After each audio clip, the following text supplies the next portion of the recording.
sebenarnya apa yang terjadi? Mungkin saya mulai dari kronologi dari sisi korban sendiri itu seperti apa? Iya, jadi untuk korban yang melapor ini memang kejadiannya itu di Taman Udayana.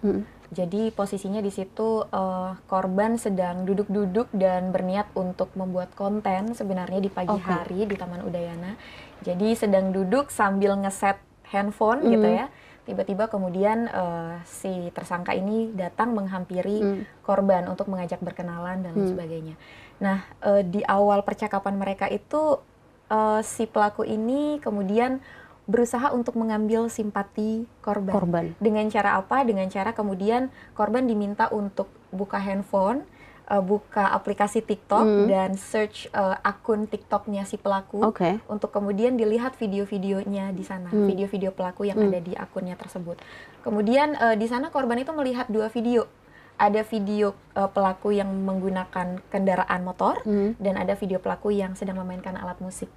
Nah, jadi dari 2 video itu kemudian korban merasa kagum. Dan bersimpati bahwa dengan kondisi pelaku yang penuh keterbatasan, tapi dia masih bisa produktif dan melakukan hal-hal yang positif begitu. Jadi karena kekaguman dan rasa simpati itu, korban jadi tidak merasa curiga dengan pelaku ini gitu. Jadi ya udah, dia hanya orang baik yang ingin berkenalan dan inspiring begitu ya. Nah, sampai akhirnya kemudian ada satu momen di mana pelaku ini mengarahkan korban untuk melihat ke arah utara, semacam lihat ke sebelah sana gitu.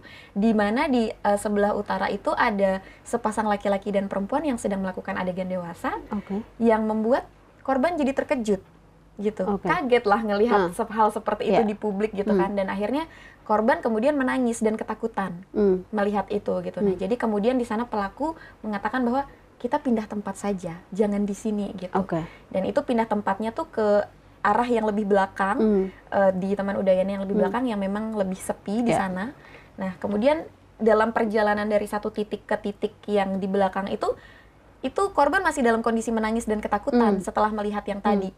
Nah, selama menangis dan ketakutan itu kemudian pelaku itu mencoba untuk menggali hal-hal personal. Jadi dibicarakan soal masalahnya. Kamu ada masalah sama keluarga ya? Kamu ada masalah perkuliahan yang orang tuamu nggak tahu ya? Hal-hal seperti itu. Dan dari pernyataan-pernyataan pelaku itu kemudian korban merasa, kok bener? Gitu. Ya karena memang pada saat itu korban memang sedang dalam kondisi yang lelah dengan perkuliahan dan lain sebagainya gitu. Jadi korban merasa, loh kok bener gitu kan. Ditambah dia sedang menangis kan gitu. Jadi sampai di lokasi yang di belakang itu kemudian pelaku buat statement bilang, kamu sudah terikat sama saya. Saya sudah tahu kehidupan kamu, masalah-masalah kamu, dan kamu udah nggak bisa pergi lagi dari saya gitu. Kemudian si pelaku mengatakan, kamu harus mandi suci, harus dibersihkan. Karena dia ada masalah si korban gitu kan. Jadi supaya masalahnya itu hilang harus membersihkan diri dari dosa-dosa masa lalu begitu. Kemudian korban di situ menolak. Ada penolakan. Ada penolakan. Jadi korban mengatakan, saya lagi puasa dan taubat itu adalah urusan pribadi. Saya bisa taubat sendiri. Saya nggak mau mandi suci sama kamu.